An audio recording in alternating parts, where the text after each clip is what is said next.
Sebentar lagi akan diadakan pemilu serentak di seluruh Indonesia. Biasanya pas pemilu utamanya habis pencoblosan banyak pertanyaan seputar tinta.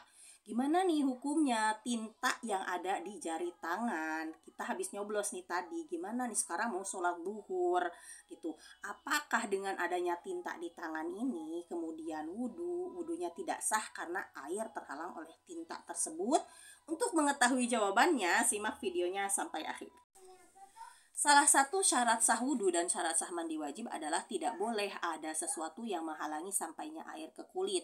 Dan juga tidak boleh ada sesuatu yang dapat merubah sifat air. Baik merubah warnanya, merubah rasanya, merubah aromanya, dan perubahannya besar gitu. Nah, ketika habis pencoblosan di tangan ada tinta, kita lihat tinta ini tinta yang mengeras atau bukan, atau tinta ini tinta yang cair yang ada di permukaan kulit, atau tinta ini cuma bekas tinta saja. Karena di sini akan ada perbedaan hukum. Pertama, kalau ada tinta di permukaan kulit tapi ini tinta yang menggumpal, tinta yang mengeras. Kalau ada tinta yang mengeras, tinta mengeras mungkin semacam kayak cat gitu ya.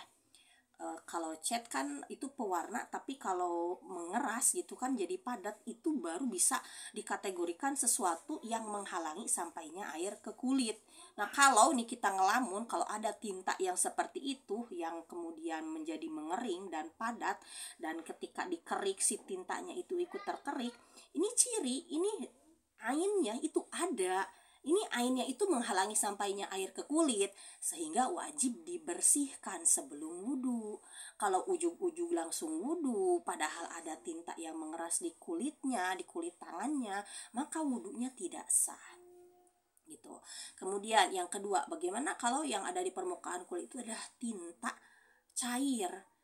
Jadi ada tinta di permukaan kulit tapi cair, masih berupa cairan di sini. Nah, kalau yang ini masuk kategorinya sesuatu yang dapat merubah sifat air. Bayangkan kalau di tangan kita ada tinta yang cair, begitu kena air wudhu, sebelum kena ke kulit, kena ke tintanya dulu. Maka otomatis si airnya jadi berubah warnanya jadi kebiruan. Begitu, dan perubahannya besar karena terlihat oleh mata. Ketika terjadi perubahan dan perubahannya besar, maka wudhunya tidak sah. Karena wudhunya jadi wudhu pakai air mutagoyir, air suci tapi tidak menyucikan, karena wudhunya jadi pakai air tinta gitu. Karena airnya keburu berubah sebelum menyentuh kulit gitu. Makanya kalau ada berupa cairan, misalkan di atas permukaan kulit berupa cairan tinta, maka ini wudhunya tidak sah, dengan catatan terjadi perubahan yang banyak yang memang terlihat oleh mata. Kemudian yang ketiga, ini cuma bekas tinta. Tadi habis pencoblosan, si cairan tintanya langsung saya gosok tuh pakai tisu, misalkan cairan tintanya udah hilang, tinggal bekasnya. Saya udah kerik-kerik, gak ada zatnya, berarti bukan penghalang, udah ada, dikerik gak ada zatnya. Kemudian saya masukkan tangan saya ke, misalkan ke gayung berisi air, saya gosok-gosok, airnya tetap jernih, gak ada perubahan warna. Nah, berarti ini memang cuma bekasnya saja.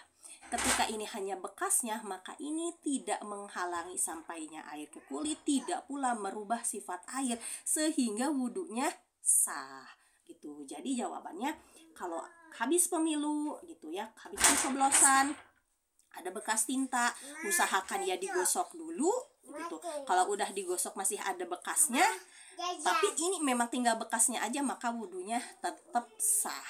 Nah, ini saya sertakan ibaratnya di akhir, semoga bermanfaat.